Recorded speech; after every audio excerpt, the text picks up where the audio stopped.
Cyberpunk is a subgenre that has thrived in every medium, one of its most noteworthy endeavours being its achievements in anime. The ethos of Cyberpunk is to show not the glamorous aspects of science fiction, but the grounded and ordinary. Focusing on elements such as the police, poverty, crime, the genre allows a level of realism to seep through the wires, immersing you with reality while maintaining a fantastical outlook. As a huge fan of science fiction, Cyberpunk is one of my favourite elements of the medium. I love the scope in which society can be viewed, the iconic aesthetic, the cynical narratives. It's a subgenre with unlimited possibilities. In this video I'm going to go through some of my favourites in chronological order, discussing how each tackled and evolved the cyberpunk of anime.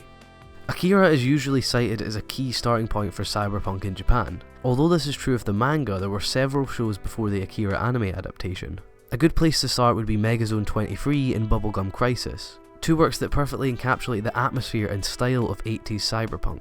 The dark and political themes we're used to seeing in cyberpunk today were established here, but they were contrasted by the bright pop attitude of the 80s. Megazone's comedic moments and the fact that Bubblegum's protagonists are music icons. It gave a playful element that was absent in much of science fiction but managed to maintain its level of severity due to the nature of cyberpunk. This is present through all the cyberpunk works of the 80s. We see multiple important motifs established in these works too that will become staples of the subgenre. Motorbikes would almost be a prerequisite for cyberpunk anime during the 80s, and long cityscape shots became essential. These looming pans over cities hold a special significance for cyberpunk anime, not only because they exhibit the progression of 2D animation in Japan at the time, but they're a reinforcement of the ideas and themes of the genre. Cyberpunk distinguishes itself from the rest of science fiction with its focus on society and the more dystopian aspects of its world. These city shots were usually used to show the massive imbalance of wealth throughout the city, panning from the narrative focal point at the foot of the city to the unreachable heights of its large skyscrapers. The sense of scale accomplished with these was remarkable and solidified the philosophies of cyberpunk. So we have this era of pre-Akira cyberpunk, that ironically took inspiration from the Akira manga that was being released throughout the decade. This all leads up to the most notable point of the decade in not only cyberpunk but the medium as a whole, the anime adaptation of Akira. This was the furthest the medium had stretched the genre, perfecting the visuals and evolving the narrative. We mentioned the use of more comedic and brighter elements implemented into previous cyberpunk works. Akira turned this tradition in another direction, replacing moments of comedy with drama, moving music idols to government test subjects. This worked so well because the genre had already established this level of maturity and severity. There were sex scenes in Megazone, ultra-violent action in Bubblegum Crisis. It was all there, just waiting for someone to come along and bring it to life. Probably the most impactful element of Akira was the sheer scale of the movie. It aimed to push everything to the max, from the level of detail in the explosions to the extravagance of bike chases. Every piece of the movie was massive. Neo-Tokyo, Akira's setting, was no exception. The presentation of this city played a key role in the immersion of the movie. It needed to feel real. You needed to understand every detail of the world without having the movie explain it to you. This was achieved beautifully through Akira's detail and scale. Smaller shots offered vital details and larger shots showed the context of those details. The reason Akira had to show off its narrative rather than explain it through dialogue or exposition is because the story of Akira is incredibly large as well. Certainly nothing you could tell in just one movie. This is a talking point that circles any discussion of the movie. Personally, I really liked how they handled such an epic in such a short amount of time. Huge details of the story were expressed with few seconds of unexplained visuals in the movie. This isn't necessarily the best way it could have been told, but it didn't leave any gaps. Certain aspects of the world were obviously left needing more explanation, but it never felt empty. You felt as if every crack and corner of the city was brimming with detail and story. Every building and every bar was ridden with the damp world of Akira. Leaving both Akira and the 80s behind, we moved to the 90s, transitioning into a work that perfectly visualises that change. Cyber City is a 1990 OVA that's almost symbolic of what cyberpunk was and what it was about to become.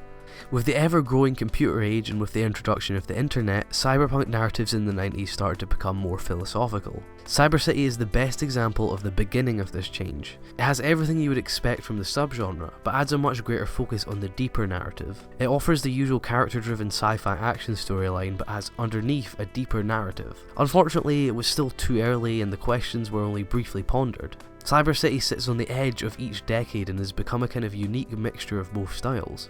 Macross Plus is another big step in the direction of the 90s style, once again adding a more serious tone to its narrative. It dabbles into the philosophical, but even now we still feel as if it's a hangover from the 80s. Akira's influence is unavoidable. One of the more notable aspects of Macross Plus was the visuals. Computers were crawling their way into the production of these shows as well as the narratives. You can really see just how useful the power of technology was with the amount of detail in this significantly smaller project. So first came Akira, then came Ghost in the Shell, to arguably greater impact. The film didn't just elevate or change the current stream of cyberpunk, it completely rewired not only cyberpunk or anime but science fiction in general. Few movies have had such an impact on the world of media. This perfectly timed masterpiece would be the basis for almost every single science fiction anime to follow, certainly changing the landscape of cyberpunk, and for the better. It kick-started an age of works unafraid to tackle difficult topics, presenting their themes in full depth and in full confidence. Ghost in the Shell was incredibly dialogue heavy, something most works shied away from, but it worked. With beautifully complex topics, Ghost in the Shell brought up themes previously kept in big books on the philosophy of science, and it managed to implement these into a narrative while balancing the other elements of the movie. This masterful handling of dialogue-heavy storytelling was massive for the development of cyberpunk. The location of the movie was important as well. Before, cyberpunk stuck to massive, incomprehensible cities. Ghost in the Shell based its location on cities that exist, adding a scary realism to the story it was telling, portrayed now in bleak, poverty-ridden detail instead of large, flashy monuments. This added a sense of realism to cyberpunk that had never really been achieved at this level by any other anime. One of the lesser discussed but more obvious influences was Motoko, the protagonist. She was female. It's obvious now that cyberpunk anime employ females as their focus, but if you look at post and pre-Ghost in the Shell, the evidence is surprising. A new wave of strong female leads were born. So when we think of cyberpunk, we mainly think older, 80s and 90s works. But as you'll see here, that's not exactly the case. From here on out, almost every single year hosted multiple accomplished cyberpunk titles, all thanks to Ghost in the Shell, Lain being one of my favourites and probably the most experimental. It takes the pre-established themes of the impact of technology and explores them in what is truly one of the most unique experiences out there. To have such a solid and evergreen understanding of the internet only a few years after its emergence is incredible.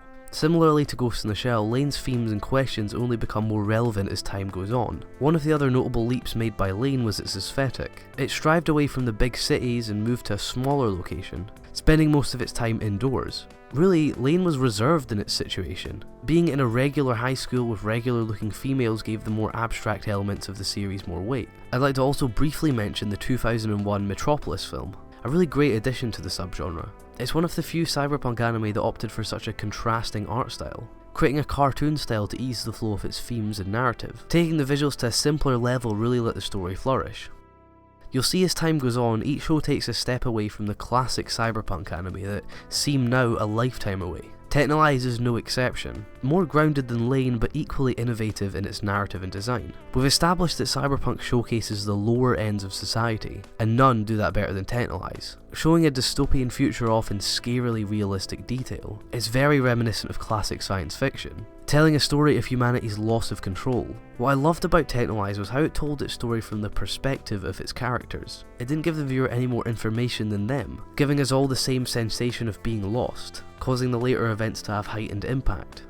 So Ergo Proxy is one I've recommended many times before. It's probably one of the most immersive and atmospheric sci-fi worlds. It does stray further away from our current society, but it builds its world with such believability. Like Ghost in the Shell, the series works off of its themes. It doesn't offer an A to B narrative, instead forcing the viewer to find their own version of Ergo Proxy within each episode. It's filled with fantastically layered dialogue and symbolism that have multiple implications to the series. Overall, it's one of the best science fiction works I've seen, certainly one of the best uses of cyberpunk. So there's a short journey through cyberpunk. If you're wondering why certain works aren't on here, like say Kaiba or Appleseed, it's because cyberpunk has a very loose definition, and some of the shows don't exactly fit into that subgenre. Be sure to post what you liked from what I mentioned, and any I didn't get to mention. Cyberpunk is certainly one of my favourite subgenres out there. I hope I gave a good enough overview in this video. Be sure to click the like button and share it around if you enjoyed. Cheers.